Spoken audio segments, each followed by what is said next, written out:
So moving to California, given the fact that we're an earthquake country, are there any additional steps that you need to take to make sure that the home you're buying is quote unquote safe for the eventual earthquake that we're gonna have? Yes, so in California, every single house built after 1936 is required to be bolted to the foundation. So anytime you see a house that's built 1936 or later, you can guarantee yourself that minimally it's been bolted to the foundation based on the minimum requirements from back when it was built. And then some folks have done voluntary earthquake retrofitting updates to their home, to their foundation specifically, in a single family home, right?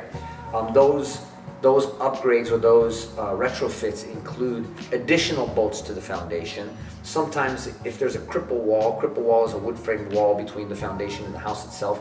We reinforce those with plywood, bracing. There's all kinds of different things you can do to additionally support your home. In a single family scenario, most people don't have the earthquake retrofitting or the voluntary retrofits done, but I would recommend doing them. They're not very expensive. If you're buying into a building, if you're going to be buying a condominium building, you want to make sure you buy a building that was built after 1978 technically, because of the earthquake technology and construction. Right now in the city of Los Angeles, there's like 15,000 buildings built before 1978 that are townhouse buildings like mine that have tuck under parking, and all of those buildings were required to reinforce with what's called a soft story earthquake retrofit.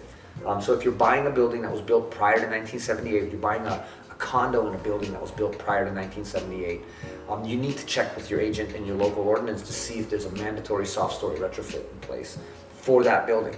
My building I live in is a townhouse building. We have 10 units. Our soft story earthquake retrofit cost was $170,000. So that split between 10 units was a $17,000 hit that we paid to further strengthen our building should there be an earthquake. So the theory is that but when we do have that next large earthquake, our place is protected because we've done the additional supports, and there's a deadline for all of that. So when you're buying in California, earthquake upgrades and retrofits to your single family home are not required, but a good thing to do. In buildings, you just want to make sure what year is it built and are there any city requirements for upgrades and earthquake, because you don't want to get stuck with that cost later. And that's really about it. Apartments and condos kind of fall under the same guidelines for townhouses. Apartments are very different. If you're renting apartments, it's a different story. If you're buying apartment buildings, you need to know as an apartment owner whether or not your building is a tuck under parking building and has soft story ordinances on it that are mandatory. But that's really all you can do with regards to protecting yourself further from earthquakes. We're going to have them, and there's no way around it.